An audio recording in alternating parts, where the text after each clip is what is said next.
जय श्री राधे कृष्ण। आप सभी का आपके अपने YouTube channel VK Mishra present में बहुत बहुत स्वागत है। आइए आज आप सब जानेंगे 26 जुलाई 2026 दिन रविवार को देवशयनी एकादशी व्रत का पारण कब और किस चीज से किया जाएगा, पारण का क्या समय होगा, पारण किस प्रकार करनी चाहिए। तो आइए जानते हैं इन सबों के बारे में। इस बार देवशयनी एकादशी का व्रत जो कि 25 जुलाई 2026 दिन शनिवार को पड़ा है। जो भी भक्त सच्ची श्रद्धा के साथ, नियम और निष्ठा के साथ देवशयनी एकादशी का व्रत करते हैं, व्रत में नियमों का पालन करते हैं, कथा आदि श्रवण करते हैं और फिर पारण सही समय के अनुसार करते हैं, तो यह व्रत सभी प्रकार के पाप और ताप को नष्ट करने वाली है। इस व्रत के करने से भगवान लक्ष्मी नारायण प्रसन्न होकर अविजित वरदान देते हैं।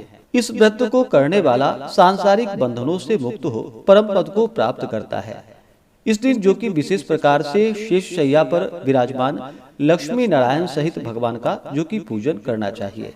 और देवशयनी एकादशी के दिन से ही चातुर्य मास की शुरुआत मानी गई है और फिर 4 महीनों के लिए भगवान विष्णु योग निद्रा में चले जाते हैं और कार्तिक मास शुक्ल पक्ष की देवोत्थान देवउठनी एकादशी के दिन भगवान जागृत होते हैं।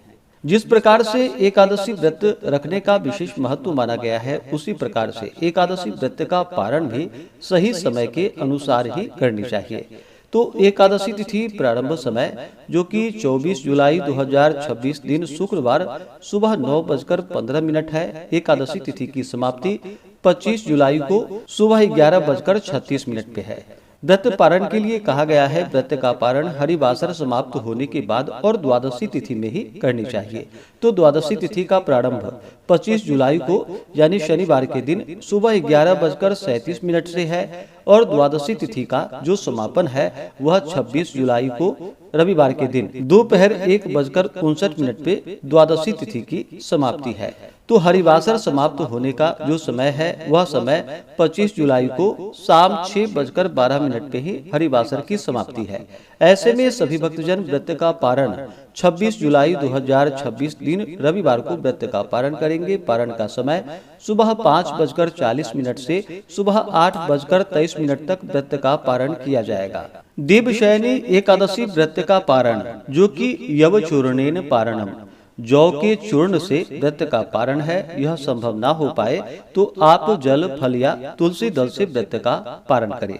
26 जुलाई को ब्रह्म मुहूर्त का जो समय है वह समय सुबह 3:46 से सुबह 4:34 तक होगा। सूर्योदय का समय सुबह 5:22, सूर्यास्त शाम 6:46 होगा।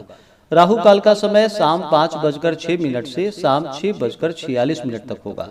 प्रातः काल पूजा का जो शुभ मुहूर्त समय है वह समय सुबह 7:02 से सुबह 8:43 तक होगा। जो भी व्रती हैं, व्रत का पारण करते हैं, उन्हें चाहिए कि द्वादशी तिथि की सुबह जो कि ब्रह्म मुहूर्त में उठ करके नित्य क्रियाओं से निवृत्त होकर के स्नान करके शुद्ध वस्त्र धारण कर ले, भगवान सूर्य नारायण को अर्घ्य प्रदान करे, उसके बाद भगवान का पूजन कर ले, भगवान को भोग लगाए, भगवान की आरती कर ले और फिर व्रत की पूर्णता के लिए भगवान से प्रार्थना करे। व्रत में कहीं भी न्यूनता या अधिकता हुई हो इसके लिए भगवान से क्षमा प्रार्थना करे और कहे कि हे भगवान, यह जो मैंने देवशयनी एकादशी का व्रत किया है इसका हमें पूर्ण फल प्राप्त हो।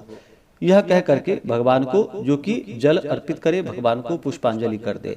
इसके बाद फिर ब्राह्मणों को भोजन करवाए, ब्राह्मणों को दान और दक्षिणा दे और फिर सही समय के अनुसार व्रत का पारण करे और भोजन आदि का फिर आगे कार्य कर सकते हैं। तो आशा करता हूँ कि यह जानकारी आपको अच्छा लगा हो। इसी प्रकार से ज्ञानवर्धक जानकारियाँ प्राप्त करते रहने के लिए, व्रत पूजा के बारे में जानने के लिए, कथा को सुनने के लिए चैनल पे अगर आप पहली बार आए हैं तो चैनल को लाल बटन दबा करके सब्सक्राइब करें, साथ में बेल आइकन घंटी को दबाएं ताकि आने वाली वीडियो का नोटिफिकेशन आपको समय से मिलता रहे। वीडियो को लाइक करें, शेयर करें, सुखी रहें और स्वस्थ रहें। जय श्री राधे कृष्ण। धन्यवाद।